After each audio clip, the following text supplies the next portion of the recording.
नमस्कार और स्वागत है। आज हम एक बहुत ही दिलचस्प कहानी पर बात करने वाले हैं। ये कहानी है 8वीं-9वीं सदी के एक जाने माने वैष्णव संत तिरुमंगई आलवार की। बिल्कुल लेकिन संत बनने से पहले उनका एक अलग ही रूप था। वो एक डाकू थे। जी। तो कहानी शुरू कहाँ से होती है? तिरुमंगई आलवार संत बनने से पहले। हाँ, उनका नाम नीलन या परकाल बताया जाता है और वो एक सरदार थे डाकुओं के। फिर संत कैसे बने? क्या हुआ था? जीवनियों के अनुसार उनकी जिंदगी में बड़ा मोड़ तब आया जब उन्होंने एक संकल्प लिया, रोजाना 1008 वैष्णवों को यानी विष्णु भक्तों को भोजन कराने का। और जाहिर है इतने बड़े संकल्प के लिए धन चाहिए था, बहुत सारा धन। और यहीं से वो चोरी वाली बात आती है। एग्जैक्टली यही कहानी में वो नाटकीय मोड़ है।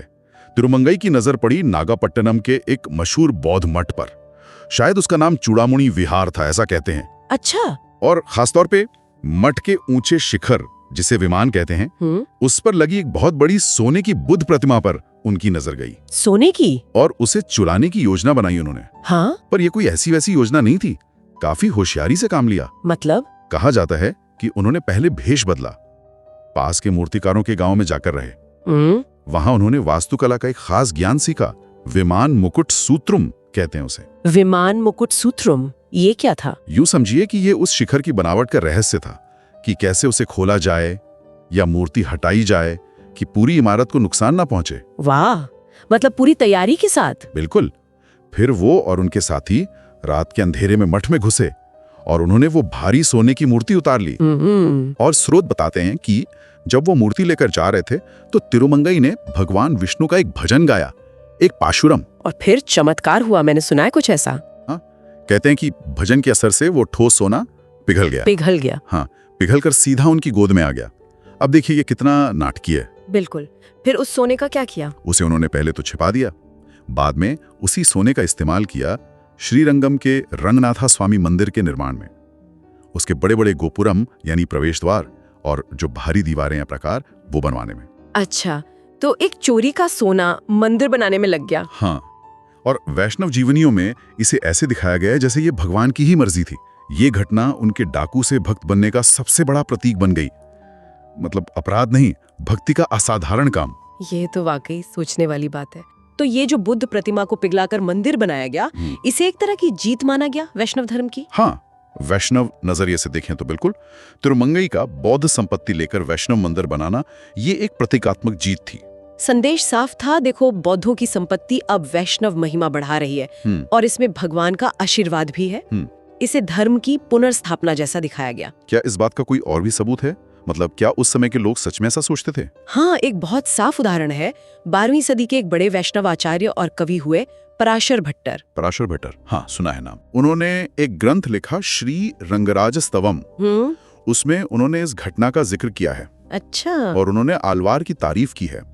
साफ साफ लिखा है कि आलवार ने श्रीरंगम की दीवारें और मंडप बनाने के लिए जैन और बौद्ध प्रतिमाओं की सामग्री का इस्तेमाल किया। अच्छा, उन्होंने सीधे सीधे लिखा है। हाँ, और पराशर भट्टर उन्हें बाह्य कहते हैं, मतलब वैदिक परंपरा से बाहर का। वो लिखते हैं कि ऐसा करके आलवार ने मानो उन हारी हुई बाहरी प्रतिमाओं को भी वैदिक बना दिया। कमाल है, ये तो बहुत स्पष्ट बयान है। जी, ये दिखाता है कि कम से कम वैष्णव समुदाय के अंदर इस काम को कैसे देखा गया, सराहा गया। क्या ऐसी और भी घटनाएं मिलती हैं इतिहास में जहां एक धर्म की चीजें दूसरे ने इस्तेमाल की? हाँ, कुछ और उदाहरण भी हैं। हाँ? हालांकि हर एक का संदर्भ अलग है और स्रोत की विश्वसनीयता भी देखनी पड़ती है। जैसे कश्मीर के राजा हर्ष थे 11वीं सदी में। कल्हण ने राजतरंगिणी में लिखा है। हाँ, राजतरंगिणी। कल्हण बताते हैं कि राजा हर्ष ने पैसों की तंगी होने पर और बौद्ध दोनों के मंदिर लूटे और मूर्तियों को पिघलवा दिया धातु के लिए।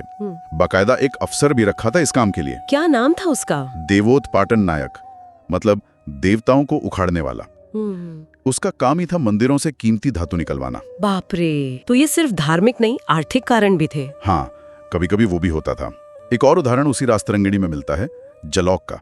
उन पर आरोप है कि उन्होंने बौद्ध विहार तोड़वाए और शैव धर्म को बढ़ाया।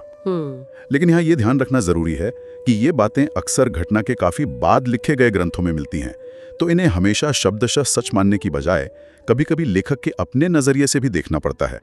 कल्हण खुद राजा हर्ष की आलोचना करते हैं पर घटना लिखते हैं। सही बात है। ये कहानियां उस दौर की जटिलता दिखाती हैं। अच्छा, वापस तिरुमंगाई अलवार पे आते हैं। उनकी जीवनी में चमत्कार भी भरे पड़े हैं, जैसे वो सोना पे घलने वाली बात। भाषा भी बड़ी काव्यात्मक है। मणिमंडप, सुवर्ण बुद्ध प्रतिमा। बिल्कुल। ये ग्रंथ जैसे दिव्य सूरी चरितम या गुरु परंपरा प्रभावम, ये मूल रूप से भक्ति साहित्य हैं, इतिहास के दस्तावेज नहीं। इनका मकसद आलवार संतों की महिमा गाना है, उनकी भक्ति दिखाना है। एक और कहानी जो कभी-कभी सुनाई जाती है कि तिरुमंगई ने बाद में अपने पुराने डाकू साथियों को मार दिया था ताकि राज न खुले। हाँ, वो कहानी भी बाद में जोड़ी गई लगती है, शुरुआती स्रोतों में नहीं मिलती। तो क्या इन ग्रंथों में ये भी लिखा है कि लोगों को भी ऐसा ही करना चाहिए, चोरी वगैरह? और यही मजेदार बात है। ये कहानी हमें याद दिलाती है कि इतिहास के नायक अक्सर बहुत जटिल होते हैं। वो अपने समय की परिस्थितियों से बनते हैं। उनके काम, उनकी प्रेरणाएं आज के हमारे पैमानों से शायद मेल ना खाएं। और ये हमें हमारी अपनी सहिष्णुता के धारणाओं पर भी सोचने को मजबूर करती है ना? कि कैसे अतीत में भक्ति की भावना ऐसे कामों को भी सही ठहरा सकती थी जिन्हें आज हम शायद गलत माने। सही काम। ये दिखाता है कि सही और गलत कितना सापेक्ष हो सकता है, खासकर जब धर्म और आस्था बीच में हो। तिरुमंगई आलवार आज भी वैष्णव परंपरा में एक महान संत और कवि माने जाते हैं। उनके लिखे 1000 से ज्यादा भजन गाए जाते हैं। हाँ, श्रीरंगम मंदिर की दीवारें भी उनके योगदान का सबूत मानी जाते हैं। जी, लेकिन उनकी कहानी का ये पहलू हमें इतिहास की जटिलता की याद दिलाता है, और ये भी कि किसी एक घटना की कई व्याख्याएं हो सकती हैं। आस्था, सत्ता और इतिहास लिखने का तरीका, ये सब कितने गहरे जुड़े हुए हैं। ये कहानी दिखाती है कि कैसे समुदाय अपनी पहचान बनाने, अपने मूल्यों को स्थापित करने और कभी-कभी ऐसे कामों को भी जायज ठहराने के लिए, जिन्हें विवादास्पद कहा जा सकता है, कथाओं का, दिव्य मंजूरी का सहारा लेते हैं। पराशर भट्टार का श्लोक इसका बहुत अच्छा उदाहरण है। ये वाकई सोचने वाली बात है।